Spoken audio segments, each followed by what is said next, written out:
Because of how the Leave campaign, well, ran their campaign, they ran a very wide one of,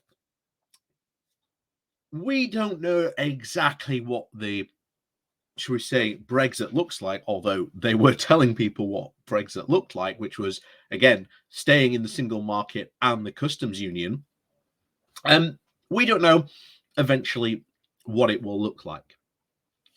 And because the question put forward to the British public was, should we leave the EU, yes or no, was, if anything, so really inadequate to answer this question. Because, again, it didn't really fulfill the answer of, should we actually leave the single market customs union? And leaving the EU, what does that particularly mean? So the Leave campaign were able to get away with all sorts of shenanigans and say pretty much anything they wanted to at that time. And because of that, because they said everything and anything,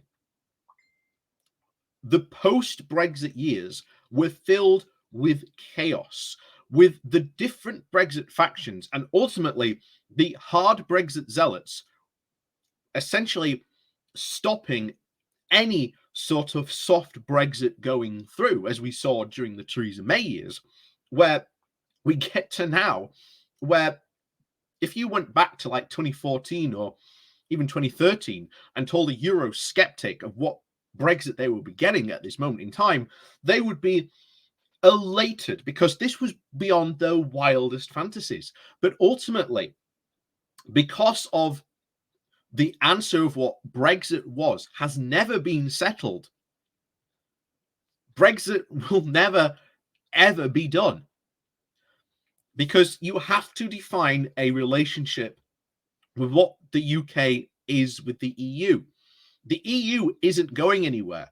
Brexit doesn't mean that the UK is suddenly going to up anchor and just go sailing off into the Pacific or something like that. You have to define our relationship. And ultimately, I've said this now, Labour has gone in the right direction of saying, look, we're not going to open the can of worms of rejoining the single market customs union at the moment. But what we're going to seek is closer alignment, which is quite frankly what we need. Let's get those, closer alignment agreements signed. Let's actually start talking about regulation of what has Brussels done and match some of it, because this will really start to make those hardcore Brexiteers distance themselves from what the public actually want. Because when you talk to the public about regulations, they are overwhelmingly in favor of a lot of these regulations. It's just that the ones that the Brexiteers are made up of, barmaids were, not allowed to show their cleavage. There's ones about bendy bananas. Obviously, that's the most famous one. Obviously, they were completely false. But when you talk about real regulations, and we're talking real, like, nitty-gritty regulations of, for example, phone chargers. Should we all have a standard phone charger? That makes a lot of sense. They certainly cut down on a lot of waste. That's the type of regulation we're really sort of talking about and looking at that is going to be sort of very favorable towards the public. And one of the things that we've talked about in the past is that when it comes to this post-Brexit era, it is going to go exactly the same as the Iraq War. That when you look at it on the surface, go back to that time, the public were overwhelmingly in favor of the Iraq War. And if you look at the polls who were in favor of the Iraq War, you should have gone out on the streets to find someone who was in favor of the Iraq War. Now you can't. You cannot find anyone who is in favor. But all the polls given, again, prior to the Iraq War show that you should be able to literally swing a cat in the middle of a town center and hit someone who is in favor of the Iraq War. But that's not the case anymore. And soon, trust me, not that I'm going to go into, the town center and start swinging cats, but that's what you're going to find. You're going to find pretty soon people who were very open about saying, yes, I voted for Brexit. My own hometown, Barnsley, just hosted Question Time just this past week. One of the people in there was, yeah, I voted for Brexit, but I'm really disappointed because it's not going to help, working people. Brexit was never, ever meant to help working people. It was only ever really meant to help the extremely wealthy. One, certainly to get out of the EU's tax avoidance scheme. That was certainly one of the reasons. In fact, the very term Brexit first came into being back in 2012 when these laws were just beginning to be formed and be talked about in the EU as a response to the 2008 financial crash. Not only that, most of these regulations that we talked about, when you look at it, if we take away some of these regulations, there's two consequences. First of all, it's going to allow sort of companies to cut corners. Basically go, oh, great, we don't have to use this chemical, which we know is sort of really safe, doesn't do as much harm to environment, but is, let's say, costs, I don't know, £10 a bottle.